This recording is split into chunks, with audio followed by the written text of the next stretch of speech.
अस्सलाम वालेकुम dear students. आज मैं आपके सामने पेश करने लगा हूं chapter number 10 acid basis and salts की तमाम खुद तशखीसी सरगर्मियां। बेटा मैं आपको जो है वो तमाम क्वेश्चन जो है उनके आंसर रिटन फॉर्म में पेश करूंगा, तो आप कापी पेंसिल निकाल लें और उनको आप भी राइट डाउन कर लें। और ये बात भी आपने ध्यान में रखनी है कि लिखते हुए कुछ बातें जो है मैं एक्स्ट्रा बोलूंगा, वो सिर्फ आपको समझाने के लिए होंगी। जब आपसे बोर्ड में क्वेश्चन पूछा जाता है एग्जामिनेशन में, तो आपने सिर्फ उसका आंसर वही लिखना है जो मैं आपके सामने रिटन फॉर्म में पेश करूंगा। तो चलते हैं खुद तशखीसी सरगर्मियां हल करते हैं। तो ये आपके सामने है खुद तशखीसी सरगर्मी नंबर 10.1 और इसका पहला सवाल है कि आर्हीनियस बेसिस और ब्रॉन्स्टेड लोरी बेसिस में क्या फ़र्क है। तो बेटा सबसे पहले तो आपने इसकी तारीफ़ कर लेनी है कि आर्हीनियस के नज़रिए के मुताबिक बेसिस वो शय है जो एक्वा सोल्यूशन में हाइड्रोक्सल यानी OH नेगेटिव आयन दे, जैसा कि NaOH। और ब्रॉन्स्टेड लोरी के मुताबिक बेस जो है वो शय है जो प्रोटॉन यानी H+ आयन कबूल करे, जैसा कि NH3। तो यहाँ पे एक फ़र्क आपने ध्यान में रखना है कि NH3 जो है वो ब्रॉन्स्टेड के मुताबिक बेस है, लेकिन आर्हीनियस के मुताबिक बेस नहीं है। तो यहीं पे दूसरा पॉइंट बनेगा कि तमाम आर्हीनियस बेसेस ब्रॉन्स्टेड के मुताबिक भी बेसेस हैं, क्योंकि जो भी आर्हीनियस का बेस होगा उसमें OH तो मस्ट होगा। अब OH होगा तो H+ आयन भी कबूल कर सकेगा, लिहाजा OH होने की वजह से आर्हीनियस बेस तो वो होगा, और जब वो H+ आयन कबूल कर सकेगा तो वो ब्रॉन्स्टेड लोरी के मुताबिक भी बेस होगा। तो लिहाजा हम कह सकते हैं कि तमाम आर्हीनियस बेसेस ब्रॉन्स्टेड लोरी के मुताबिक बेसेस होंगे। और दूसरी साइड पे अगर हम ब्रॉन्स्टेड लोरी की जानिब आएँ तो वो तमाम बेसेस जो ब्रॉन्स्टेड के मुताबिक बेसेस हैं, लाजमी नहीं कि वो आर्हीनियस के मुताबिक भी बेसेस हों। ये जैसे कि NH3 आपको ब्रॉन्स्टेड लोरी के मुताबिक तो वो बेस है, लेकिन आर्हीनियस के मुताबिक वो बेस नहीं है। तो पॉइंट बनेगा कि आर्हीनियस की तमाम बेसेस ब्रॉन्स्टेड बेसेस भी हैं, जबकि ब्रॉन्स्टेड की तमाम बेसेस आर्हीनियस बेसेस लाजमी नहीं कि हों। तो नेक्स्ट क्वेश्चन है कि आर्हीनियस एसिड बेस नज़रिए के मुताबिक न्यूट्रलाइजेशन से क्या मुराद है। तो उसका जवाब है बेटा कि आर्हीनियस के एसिड बेस नज़रिए के मुताबिक बेस से हासिल होने वाला OH यानी बेस आपको पता है OH देगा, और एसिड से हासिल होने वाला H+ आयन यानी इसके मुताबिक एसिड जो है वो H+ आयन देगा। तो वो OH और H+ आयन आपस में मिलकर पानी बनाते हैं। इसी दौरान साल्ट भी बनता है। ये रिएक्शन भी आपके सामने है कि NaOH + HCl gives us NaCl जमा H2O। तो आर्हीनियस के एसिड बेस नज़रिए के मुताबिक ये एक न्यूट्रलाइजेशन रिएक्शन है। तीसरा क्वेश्चन है कि साबित करें पानी एक एम्फोटेरिक शय है। तो उसके लिए बेटा आपको मिसाल से साबित करना पड़ेगा। तो इस तरीके से कोई जवाब आप शुरू करेंगे कि मंदरजा झैल रिएक्शन से ये वाज़ेह होता है कि पानी बतौर ब्रॉन्स्टेड लोरी एसिड और बेस दोनों के तौर पर रिएक्ट करता है। तो पहले आप हेडिंग देंगे पानी बतौर बेस, तो ये रिएक्शन आप लिखेंगे कि HCl + H2O in a reversible reaction it gives H3O positive + Cl negative.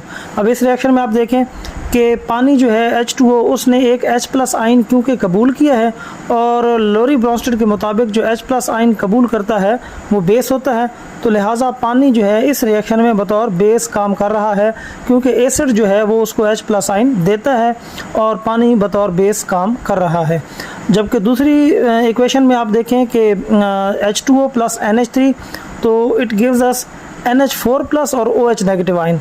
तो यहाँ पे आप देखें कि पानी जो है क्योंकि वो H+ आयन दे रहा है और OH नेगेटिव आयन में कन्वर्ट हो रहा है, इस केस में NH3 जो है वो H+ आयन कबूल कर रहा है। तो क्योंकि पानी ने जो है वो H+ आयन दिया है NH3 को, तो इस केस में H2O जो है वो बतौर एसिड काम कर रहा है। तो यहाँ ऊपर वाले दोनों रिएक्शन से फिर हम कह सकते हैं कि ऐसी शय जो एसिड और बेस दोनों की तरह रिएक्ट कर सकती हो एम्फोटेरिक कहलाती है। तो मंदरजा बाला रिएक्शन से साबित होता है कि पानी एक एम्फोटेरिक शय है, क्योंकि ये दोनों आपको पता है एसिड और बेस के तौर पर रिएक्ट कर सकती है। जी, तो नेक्स्ट क्वेश्चन है कि आप कैसे वाज़े कर सकते हैं कि NH3 ब्रॉन्स्टेड लोरी बेस है लेकिन आर्हीनियस बेस नहीं है। तो उसका जवाब है कि आर्हीनियस के नज़रिए के मुताबिक बेस एक ऐसी शय है जो एक्वा सोल्यूशन में हाइड्रोक्सल आयन देती है, यानी वो जो हाइड्रोक्सल आयन दे वो बेस होगी। तो ये आर्हीनियस का नज़रिया है। तो ब्रॉन्स्टेड लोरी के नज़रिए के मुताबिक बेस वो शय है जो किसी दूसरी शय से प्रोटॉन कबूल करती है। तो उसके लिए रिएक्शन देखें कि HCl जमा NH3 gives us NH4Cl + Cl negative. अब यहाँ पे आप देखें कि ब्रॉन्स्टेड लोरी के मुताबिक अगर देखा जाए तो क्योंकि NH3 ने जो है वो H+ आयन कबूल किया है, तो लिहाजा NH3 एक बेस है। लेकिन मंदरजा बाला रिएक्शन में NH3 बतौर ब्रॉन्स्टन लोरी बेस है मौजूद है, जबकि आर्हीनियस के मुताबिक बेस साबित नहीं होता क्योंकि इसने पानी में OH नेगेटिव आयन नहीं दिया, और आर्हीनियस के मुताबिक वो बेस नहीं होती जो पानी में OH नेगेटिव आयन ना दे सके। क्वेश्चन नंबर 5, लीविस नज़रिए के मुताबिक न्यूट्रलाइजेशन की तारीफ़ करें और वजाहत करें। यहाँ पे थोड़ा उल्ट हो गया, ये रिएक्शन आपने नीचे लिखना है। तो जवाब यहाँ से शुरू करेंगे कि किसी भी लीविस एसिड बेस रिएक्शन की प्रोडक्ट सिंगल होती है जो अडक्ट कहलाती है। बस लीविस के तस्वर के मुताबिक न्यूट्रलाइजेशन रिएक्शन अडक्ट में कोऑर्डिनेट कोवलेंट बॉन्ड बनने का अमल इलेक्ट्रॉन पेयर देने और कबूल करने की वजह से होता है।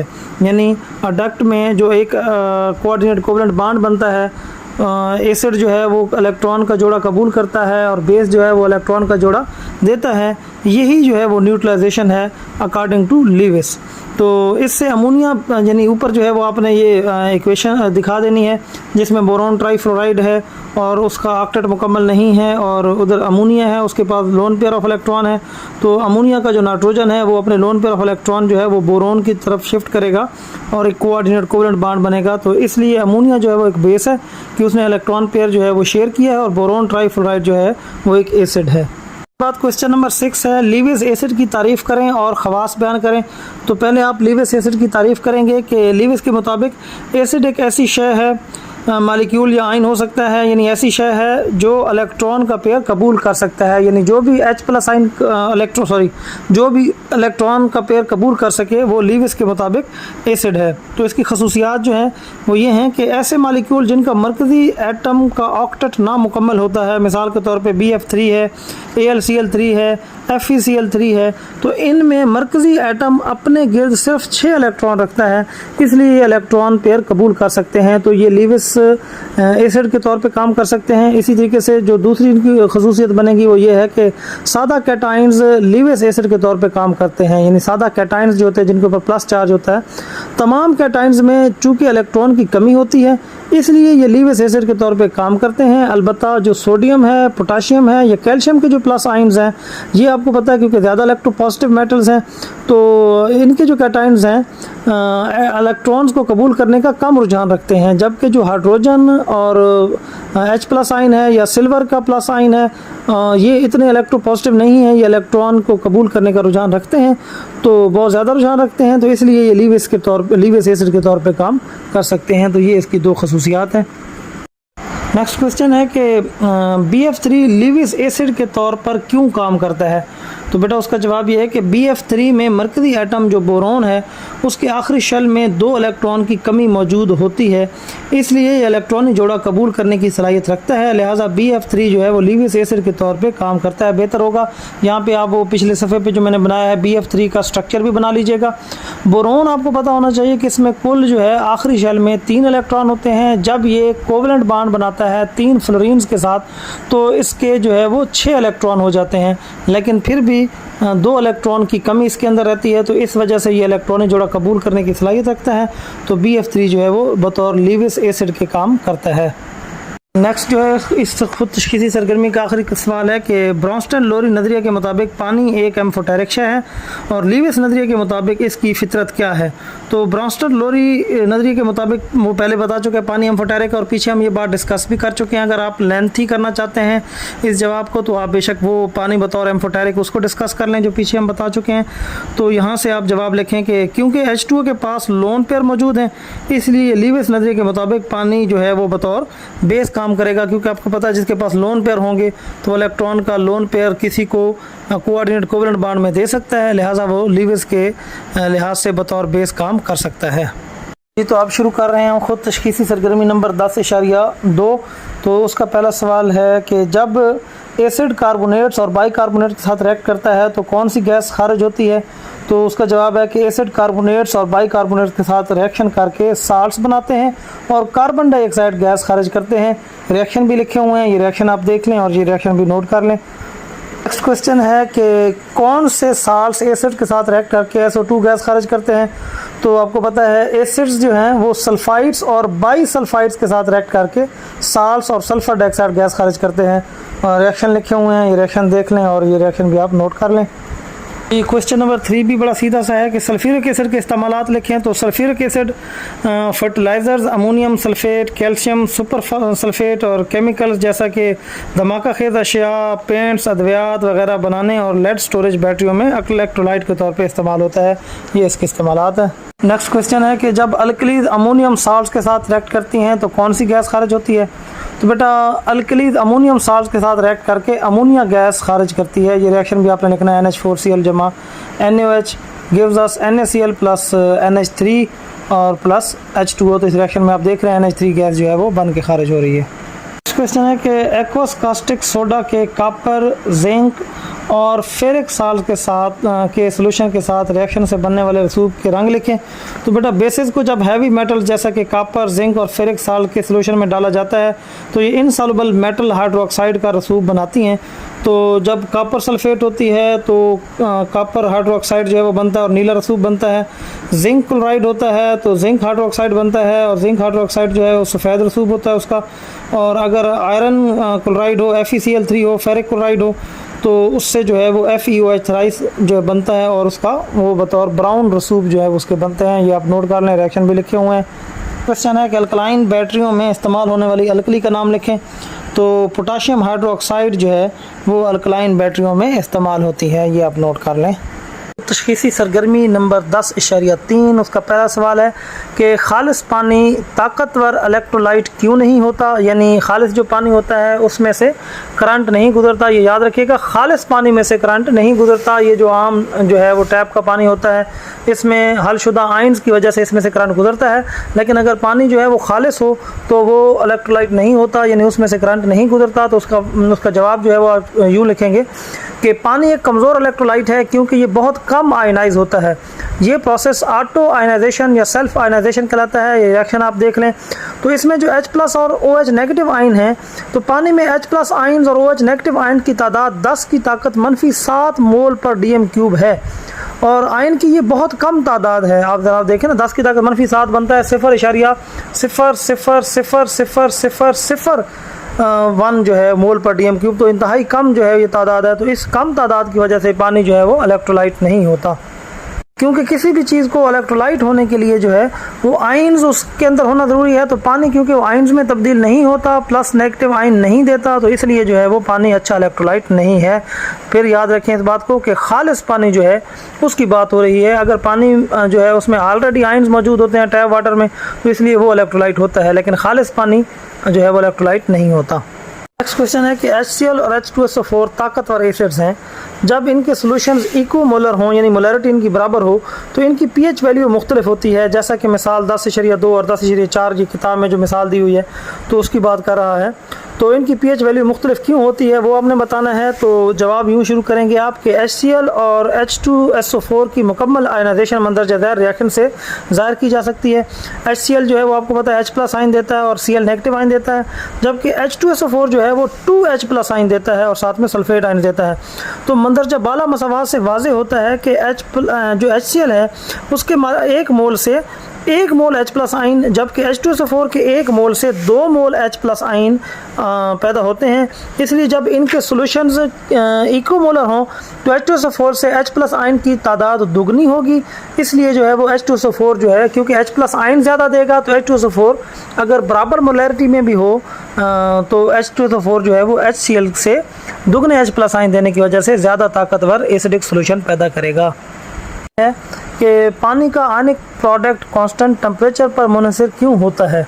तो बेटा उसका जवाब है कि पानी की आयनाइजेशन को मंदरजा ज़ैर मसावात से ज़ाहिर किया जाता है। H2O जो है वो आपको होता है आयनाइज होकर H+ आयन और OH नेगेटिव आयन देता है। तो उसकी जो Kc एक्सप्रेशन लिखी जाएगी वो Kc = H+ आयन और OH नेगेटिव आयन और बटे में आएगा H2O।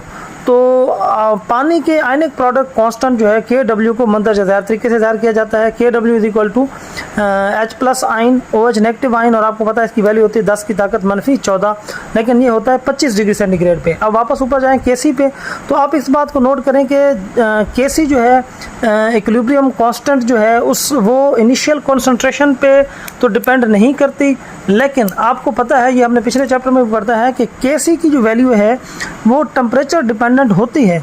तो इसीलिए आप यहाँ पे लिखेंगे कि जैसा कि हम जानते हैं कि दर्जा हरारत तब्दील करने पर पानी की ऑटो आयनाइजेशन तब्दील होती है, यानी ज़्यादा दर्जा हरारत पर जो H+ आयन्स हैं और OH नेगेटिव आयन है इनकी तादाद बढ़ जाएगी, क्योंकि ज़्यादा दर्जा हरारत पे आपने ये ध्यान में रखना है कि ज़्यादा दर्जा हरारत पे पानी की ऑटो आयनाइजेशन बढ़ जाएगी, तो ज़्यादा H+ आयन पैदा होंगे, ज़्यादा OH नेगेटिव आयन पैदा होंगे।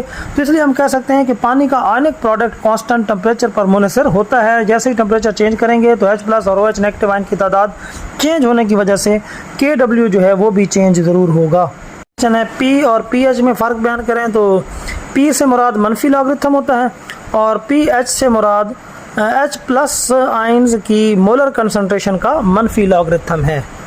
तो शुरू हो रही है जी सरगर्मी नंबर 10.4। उसका पहला सवाल है कि साल्ट्स को कैसे नाम दिया जाता है। तो साल्ट्स का नाम मुतलका मेटल और एसिड के नाम पर रखा जाता है। मिसाल के तौर पे आपके पास एक साल्ट है सोडियम क्लोराइड, तो उसमें जो मेटल है वो सोडियम है और एसिड जो है वो हाइड्रोक्लोरिक एसिड से वो NaCl जो है वो बना है।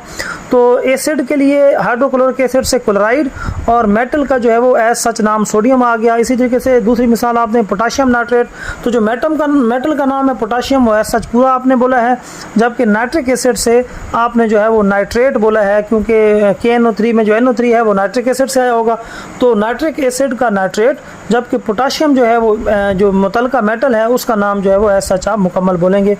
तो इस तरीके से साल्ट्स को नाम दिया जाता है। अगला सवाल है कि साल्ट्स के नाम लिखें जो जिंक मेटल के मंदरजा झैल एसिड से रिएक्ट करने से बनते हैं। तो जिंक जब रिएक्शन करेगी नाइट्रिक एसिड से, फास्फोरिक एसिड से और एस्टिक एसिड से, तो जिंक नाइट्रिक एसिड से बनाएगी जिंक नाइट्रेट और जिंक फास्फोरिक एसिड के साथ बनाएगी जिंक फास्फेट, जबकि जिंक जो है वो एस्टिक एसिड के साथ बनाएगी जिंक एसीटेट। क्वेश्चन है कि साल्ट्स न्यूट्रल कंपाउंड क्यों हैं। तो ऐसे साल्ट्स जो एसिड के तमाम आयनाइजेबल H+ आयन की पॉजिटिव मेटल आयन या अमोनियम आयन के साथ मुकम्मल तौर पर तब्दीली से बने नॉर्मल या न्यूट्रल साल्ट्स कहलाते हैं। ये साल्ट्स लिटमस के लिए न्यूट्रल होते हैं।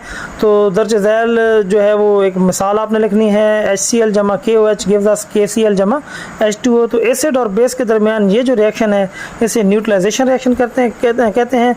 और ये जो साल्ट है जैसे KCl ऊपर बना पड़ा है तो ये न्यूट्रल साल्ट है और न्यूट्रल साल्ट की pH जो है वो 7 होती है। नंबर 4 बहुत आसान सवाल कि CaSO4.2H2O और CuSO4.5H2O में वाटर ऑफ क्रिस्टलाइजेशन की तादाद क्या है। तो बेटा वो साथ लिखी हुई है, CaSO4.2H2O में वाटर ऑफ क्रिस्टलाइजेशन की तादाद 2 है और CuSO4.5H2O में वाटर ऑफ क्रिस्टलाइजेशन की तादाद 5 है। क्वेश्चन है एसिड और मेटल के दरमियान होने वाले रिएक्शन का नाम लिखें। इस रिएक्शन में कौन सी गैस खारिज होगी, मिसाल देकर वजाहत करें।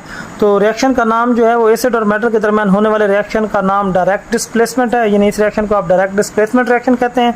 और इसमें जो है वो हाइड्रोजन गैस खारिज होती है। मिसाल भी आपके सामने है, HCl 2HCl plus Mg gives us MgCl2 plus H2। तो हाइड्रोजन गैस जो है वो इसमें खारिज होती है। हमारे पास जो है वो खुद तशखीसी सरगर्मी नंबर 10.5। उसका पहला सवाल है कि साल्ट्स की अक़साम लिखें।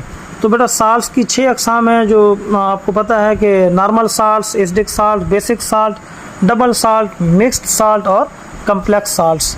ये शॉर्ट क्वेश्चन है तो इसमें आपने जो है वो सिर्फ साल्ट के अक़साम के नाम ही लिखने हैं। नंबर 2 है कि H3PO4 एक कमज़ोर एसिड है, लेकिन इसका ताकतवर बेस NaOH के साथ बनने वाला साल्ट जो है Na3PO4 न्यूट्रल है। तो इसकी वजाहत करनी है।